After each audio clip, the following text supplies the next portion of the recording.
What's going on, everybody? Hope you guys are all doing good. Before we get going on this video, if you need some quick money, you definitely want to check out Instacart right now. It is blowing up. I've heard that most orders get posted and are there sometimes for 24 hours because there's not enough delivery drivers to take the orders. So if you need some quick money and Uber and Lyft hasn't been doing it for you, you really need to hop on Instacart. Get the link in the description and check that out as soon as you can. What's going on, everybody? Welcome to another episode of the Rideshare Hub. My name's Greg. Hope you're all doing all right, staying safe, being careful, self-isolating, social distancing, all the other things we are supposed to be doing. I hope you are doing. So what is this video on? This is essentially going to be on why you should quit like ASAP. Especially with the new stimulus bill that I wanted to go over some of that information. So I've said in the last probably 5 or 6 videos that you should stop driving, you shouldn't be out there. I've given every reason possible. There's no money, you risk your chance of getting sick, which jeopardizes your family and your friends' health or your roommate's health or whatever your situation is. And there's honestly plenty of reasons why you just shouldn't be out there. But if you're still not, I hope now more than ever you're seeing that you shouldn't. Right now, essentially, the government's given everyone like a get out of jail free card for the most part. The stimulus bill is monstrous. It's a ton of money for pretty much anyone. So I wanted to talk about that because if you guys haven't seen yet, this bill actually affects us in a massive, massive way. So basically there's a little clause in there for gig economy workers, gig workers, gigging, whatever you've ever called it. I'd actually never heard of the gig terminology until I was a part of a case study about a year ago for Lyft drivers. And they were saying it a lot, and I've never heard anybody call it that. I've always thought it was ride sharing or Uber and Lyft. Never really looked at it as anything else. So if you have any kind of gig job, gigging, whatever, you would qualify for this. Now, here's why. And this is why I said in the beginning of the video, like, if you haven't quit yet, this is 110% the time to do it now, because essentially, the only thing you need to qualify for a lot of these, they're calling it like unemployment insurance or unemployed benefits. It depends on your state, I think, what it's really called. But all you really need to qualify for this is to basically be able to say that you quit driving because you were at risk of getting sick or getting someone you know sick.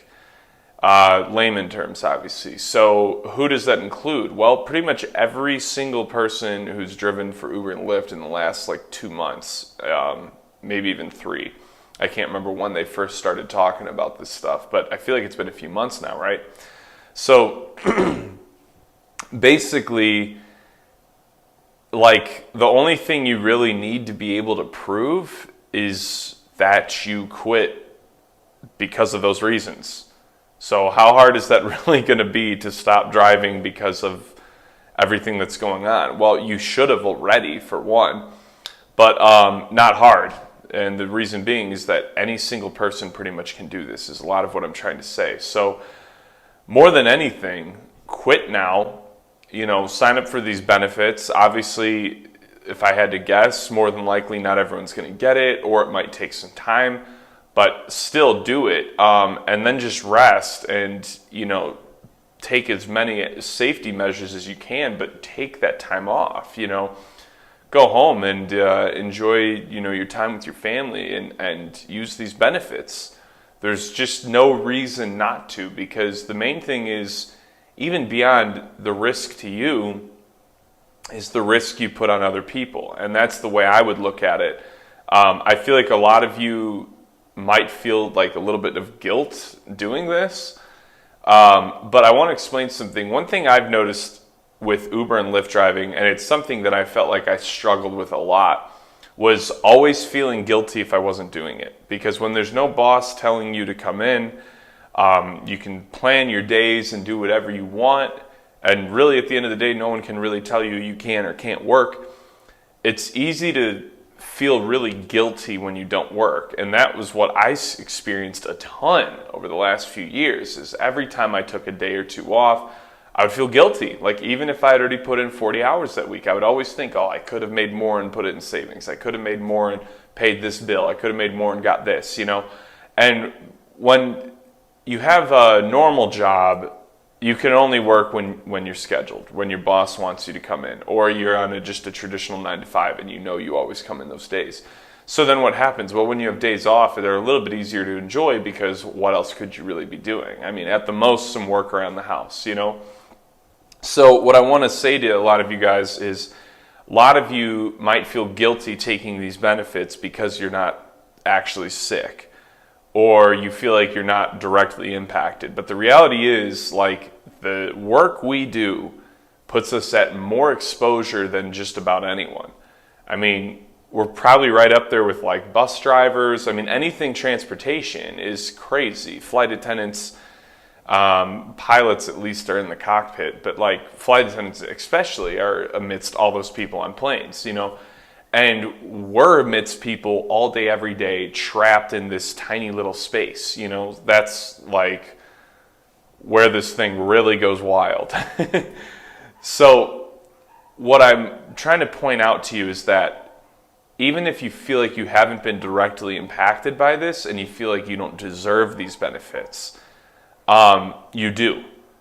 Now, if you're one of those people where you never really drove, then no, you don't. You know, if you haven't driven since like, I mean, the last major holiday before New Year's, I think you probably don't need this, you know, because you're not really a full-time driver or even like a consistent part-time driver. But for anybody else who drives a lot, who's hitting the roads consistently, you know, putting in, I would say 20 to 25 plus hours a week, this includes you. And maybe you're not sick, maybe you don't know anyone who's sick, but you could easily be a carrier, you could easily be spreading it and not even realize it. And that's why, like, the best case scenario for everyone during this is to just play it safe. And that's why it really is the best case scenario for you guys to stay home, not go out and drive, get these benefits, and honestly just enjoy this little mini time off that we're all getting. It's not the easiest concept to like wrap your mind around, especially if you're somebody who's been working your entire life, like nonstop. I mean, granted, like I'm only in my 20s, so I can't relate on that level with a lot of you guys. Some of you guys have been in the workforce for 30, 40 years, and now you've been retired for 5 doing Uber and Lyft 40 hours a week. Like, that's a major grind. Like, huge props to you. And that feeling, I think, is just really prevalent when that's what your life's looked like, of feeling like you don't deserve this. So I just wanted to talk about that because I know it's something that I've experienced a lot with Uber and Lyft, is guilt in just a number of different areas, especially when I wasn't working. So even when we do get back to driving, I hope you guys do think about that a lot. Like when you take days off, like just know you deserve it. You're entitled to it, you make the hours, and it's nothing to feel guilty about. Maybe you don't deal with that. Maybe that literally was just me, but I had it all the time when I drove Uber and Lyft. I always felt guilty on days where I wasn't out there. And I always felt like I could be working harder and doing more. Or if I had a day where I took a lot of breaks throughout the day, I would feel like crap about that and be like, oh, if I'd not taken that extra hour at Quick Trip, you know, I might have made an extra $30, who knows? So don't deal with that mindset.